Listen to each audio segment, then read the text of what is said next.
Hey guys, today I'm sharing with you these absolutely amazing, sticky and sweet honey buns. These are like the best cinnamon buns you can have. They are absolutely delicious and just like a homemade honey bun. Let's go ahead and get started. In a bowl, I'm going to go ahead and add in some water as well as some butter. Now I am using salted butter, but you can just go ahead and use regular unsalted butter. We're going to add in 3 tablespoons of that to our water. And I'm going to go ahead and pop this in the microwave for about 30 seconds, just so that water starts to get warm, 30 to 45 seconds, and our butter starts to melt.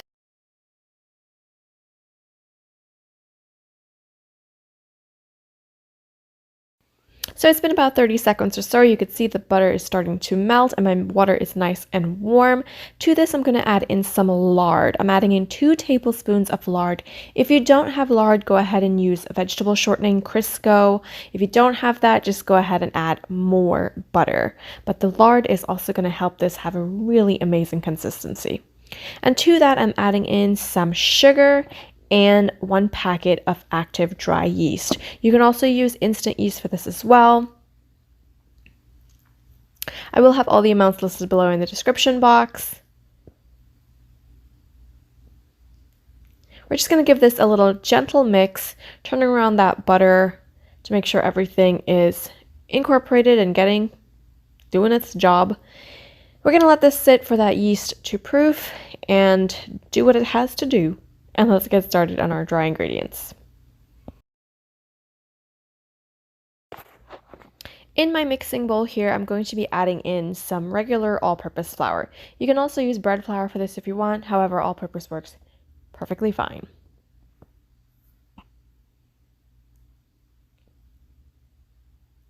And to that, I'm going to add in my secret ingredient that makes this so amazing. It adds a wonderful creamy sort of flavor to it.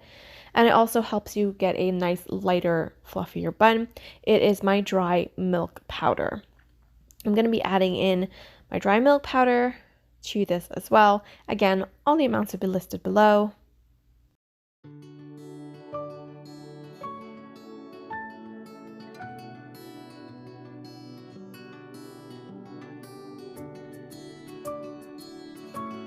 I'm going to give this a gentle mix with my hand and break up any clumps of dry milk powder. Now I will be using my standing mixer to knead this. I have tons and tons of bread recipes and etc. that I use my hands to knead it, and I will link those down below if you are doing this by hand. But because I know that you may not have the time to go looking at another recipe, I just wanted to show you also really quickly how to knead this by hand without actually kneading it by hand. But before we get to that, we're going to add in 2 large eggs to our wet ingredients.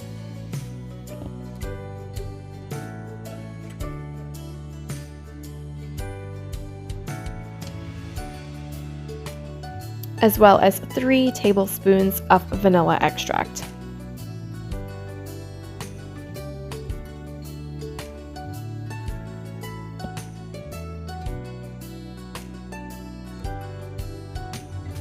We're going to make a little well in the center of our bowl, and we're going to add our wet to our dry. Now you're going to do this whether you're doing it by hand or by your stand mixer, but if you are doing this by hand, you want to take your spoon and incorporate all of your ingredients together, your wet and your dry, until it becomes sort of crumbly.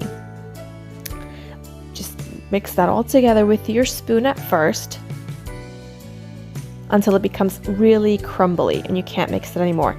Then you're going to take it and plop it over onto your surface to start kneading it with your hand. You're going to bring in your dough together, and you're going to use the back of your wrist to push out on your dough, bring the dough back in, and you're going to turn the dough every so often. And you're going to keep just pushing out on the dough, turning the dough, bringing the dough back in, using the back of your wrist. I really wanted to show this because I know that some people may not have a stand mixer. I knead bread by hand a lot, but I definitely wanted to share that just in case. I'm going to go over to my mixer here, and I'm going to set this about like medium low speed or whatnot, whatever your mixer says. I don't know, I use number 2 or 3 on my mixer. Anyways, Want to make sure I get all that flour incorporated because sometimes it could just kind of go off to the side. And I'm going to mix this for about 5 minutes. If you are kneading it, you want to knead it for about 5 to 8 minutes by hand. I'm just going to let this go for about 4 to 5 minutes with the mixer.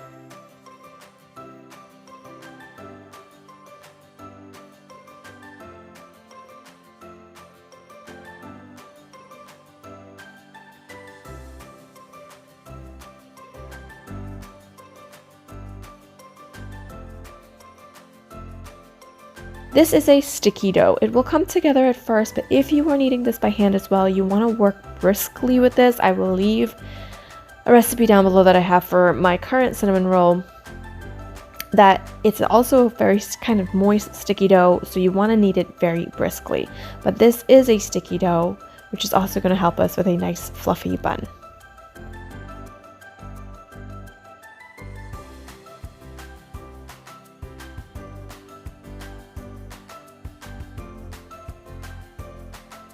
So as you can see, this is a sticky dough. It's been about 4 minutes or so. It's come together nice and smooth, but it is sticky.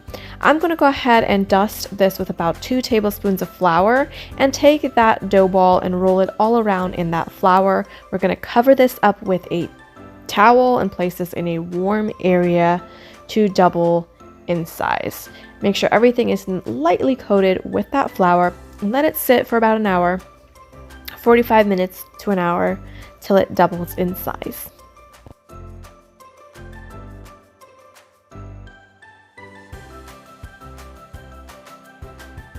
To make our filling, I have 4 tablespoons of unsalted butter here. You can also use salted, doesn't matter. I'm gonna pop that in the microwave till it gets kind of melted. You don't want it to be completely melted, you want it to be softened. So you can leave it out at room temperature for a while. To that, I'm going to add in my sugar. I am using pure cane sugar here. You can use granulated sugar if you want, and as well as 1 tablespoon of ground cinnamon.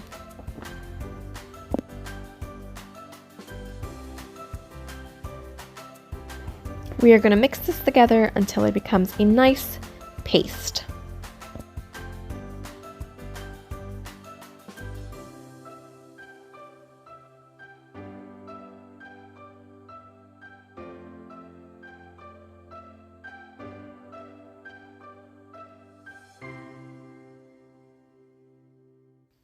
It's been about an hour and you can see how my dough has doubled in size. It's beautiful and it's nice and smooth. We are going to flour our surface lightly. I'm going to take about 1 tablespoon of flour and just lightly flour my surface. If you feel that you need more, just go ahead and use a little bit more, but you really don't want to use too much flour.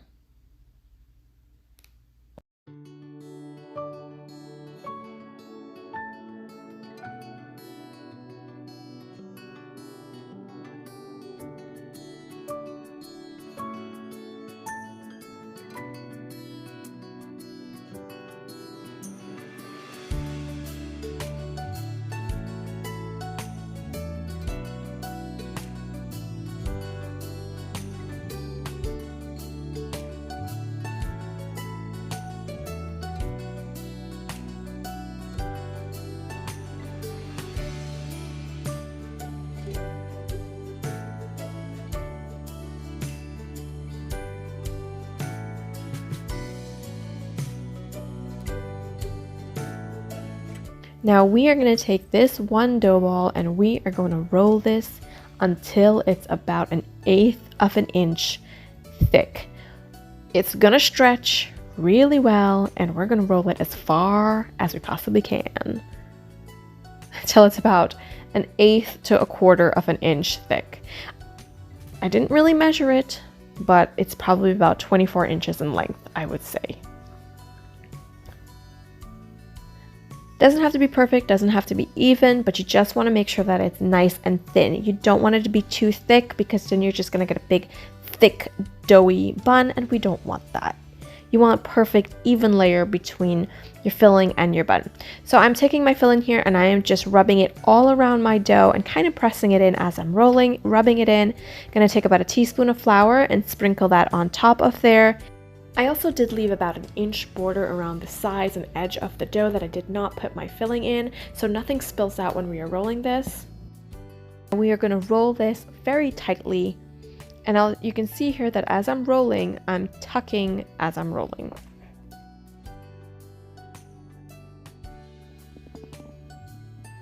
So we're going to roll tightly and pull as we're rolling, kind of tucking to make sure we have as tight as we possibly can get.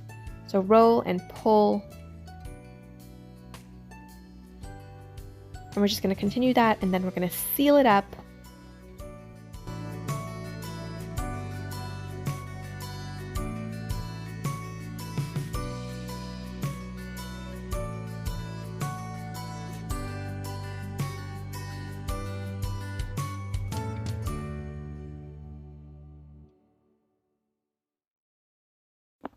I have my baking tray that is lined with parchment paper. And I'm going to make sure and cut the ends off of this roll, as well as cut this in the center, and try to divide it as evenly as you can. I want these to be about 1.5 to 2 inches wide.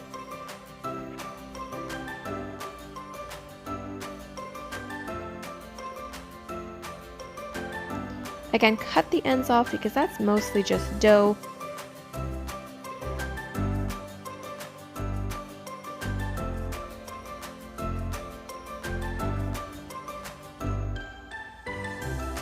We cut them about 1.5 to 2 inches wide.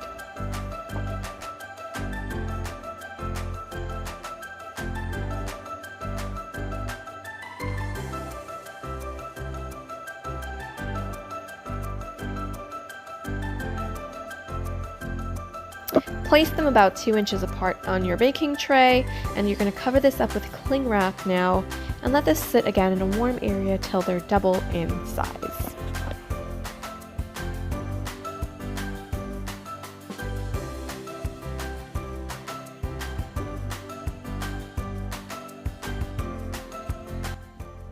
I have preheated my oven to 350 degrees, and you can see that these are lovely and puffed up and doubled in size. We're going to place this in our preheated oven at 350 for about 23 minutes or so. And while that's baking, let's go over to our glaze. I have 4 ounces of cream cheese that I am popping in a bowl. Now, this cream cheese is softened at room temperature. If you want, you can also pop this in a microwave for about 30 seconds to help you soften it up a little bit.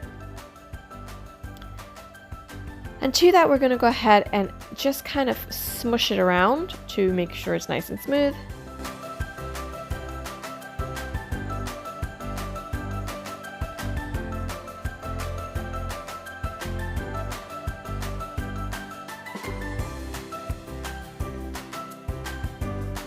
We're then going to add in 1 cup of powdered sugar and going to mix this all together.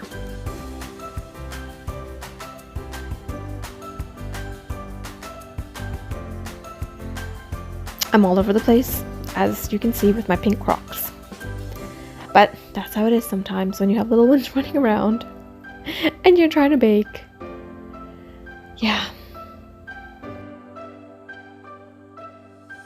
So we are just going to mix together this cream cheese and this powdered sugar. Now you also want to make sure that you have a sieve ready to strain this, because we want this to be really nice and smooth. After we've kind of combined that, we're going to go ahead and add in 2 tablespoons of milk, any kind of milk that you want to use. I'm using whole milk. And we're going to mix this together. Now the cream cheese with the cold milk will start to clump up, but we're just going to mix this until everything kind of comes together as best as it can. And then we're going to run this through our sieve to strain it to get rid of any lumps.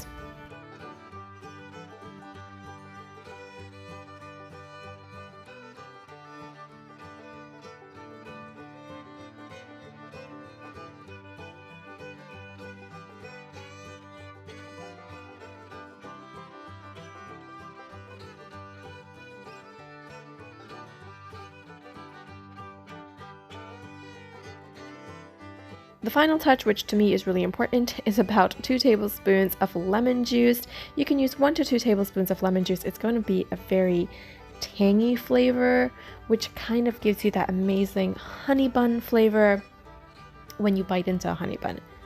It is divine. It also works really well with the cream cheese, giving you sort of like a cheesecake flavor. This is beautiful and nice and smooth and just rich and velvety, and it's, my goodness, it's so good.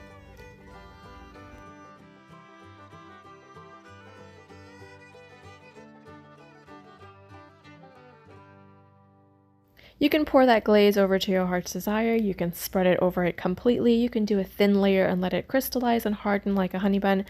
Whatever you want to do, it really doesn't matter. It's delicious either way. I hope that you guys give this recipe a try. If you try them and you enjoy them, let me know in the comments below. I'd love to hear from you guys, and I'll see you guys next time. Give it a try. It's really good. Seriously, it's really good.